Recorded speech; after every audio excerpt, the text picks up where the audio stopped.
Hello Whisky fans, and that's Whisky with an EY today, because we are going on a little adventure over to Ireland, the Republic of Ireland, to review the Dubliner Irish Whisky.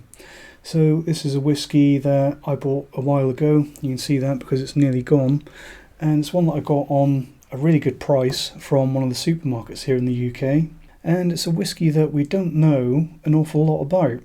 From the label on the bottle, we know that it's from the Dublin Liberties distillery, but the Dublin Liberties distillery is a very new distillery in Dublin, as you would guess from the name, but everything that I can find says that the distillery only opened in 2018, so I don't know for sure, but there's a very good chance that this is probably a sourced whisky that they're selling while their stocks mature before they can start selling their own stuff.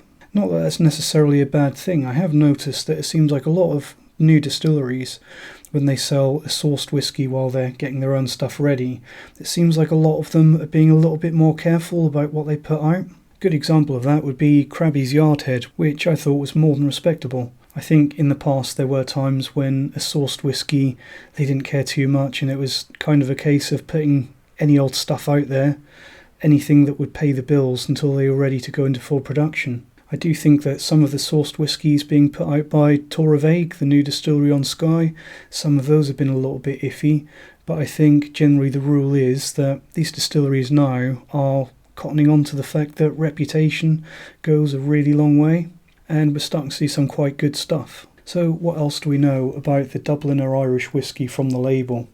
We know that it's bourbon cask aged, we know that it's a product of Ireland, we know that it's 40%, we also know that it's a blend of single malt and grain whisky from Ireland, selected and crafted by our master distiller, so that again backs up that this is probably a sourced product.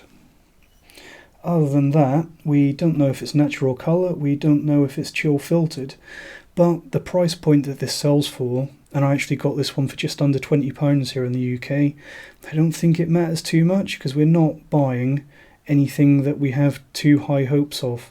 This obviously isn't priced as an artisan craft product, so because of that I'm tempted to be a little bit lenient when it comes to chill filtration and colouring. I'll also mention that if you have a look on the Sainsbury's website here in the UK, they do mention that it's a 3-year-old whisky. I've got no idea where they've got information from. It may just be a case that they're assuming that because it's a no age statement whisky that it's going to be 3 years old. Anyway, let's get some in the glass while I've still got some left and see what it's like. So on the nose, you can immediately tell that this is an Irish whisky. You immediately get lots of dry, gristy, dusty, cereally notes on the nose. There is also quite some evidence that this is a young whisky. There's quite a spirity ethanol kick on the nose, as well as lots of vanilla and custard and shortbread type notes, the sort of things that you get in a lot of good Irish whisky.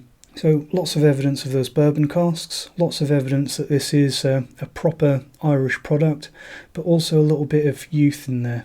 But not enough to make me say that this is a young, immature, harsh product. It's just got a few rough edges that could do with smoothing out, and I'm sure that will happen once they get around to producing their own fully matured stock. Let's see how it tastes. So I think this is a whisky that tastes a little bit better than it noses, and that's kind of rare for your lower strength 40% ABV whiskies. They tend to nose a little bit better than they taste. But what I think really helps with this one is those bourbon casks, because you're getting lots of creamy vanilla custard notes. Again, lots of that Irish dry, gristy maltiness. I do think that, again, on the palate of this one, there is quite some evidence that this is a young whisky, because you get some more of those spirity ethanol notes. But when you get to the finish on this one, that spiritiness goes back into more of a general caramel, vanilla, bourbon cask sort of note.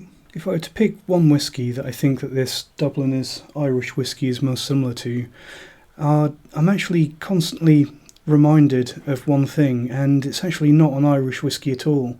The thing that this most reminds me of is the Krabby's Yardhead, and I think there's a reason for that, both the Crabbie's Yardhead and this Irish whiskey, they're both young whiskies. They're probably both sourced whiskies, but I think in both cases the distillers have done something clever, and that's to rely on some fresh, good quality bourbon casks to really lift the young spirit, and I think that really works. I will say that I think that this Dubliner's Irish whiskey, you do probably get more of a bourbon cask influence in this than you do in the majority of Irish whiskies. Now, that spiritiness and youthful side to this one, you do have to say something about that.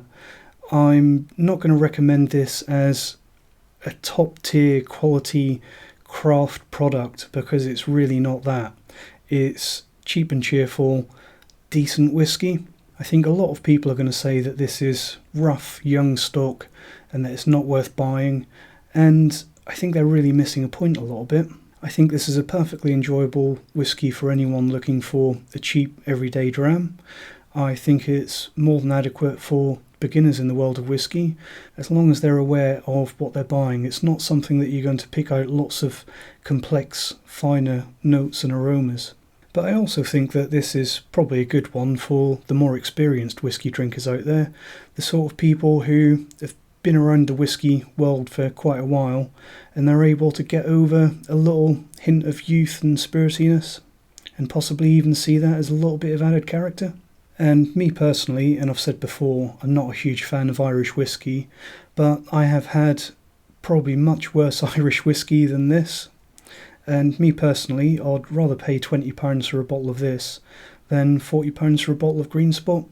Because Green Spot, it's a good whiskey, but doesn't really do it for me. As for a grade, I think I'm going to put this one firmly in the okay, adequate territory. I'm going to give it a straight C. So I think that's probably about all that we can say about this Dubliner Irish whiskey.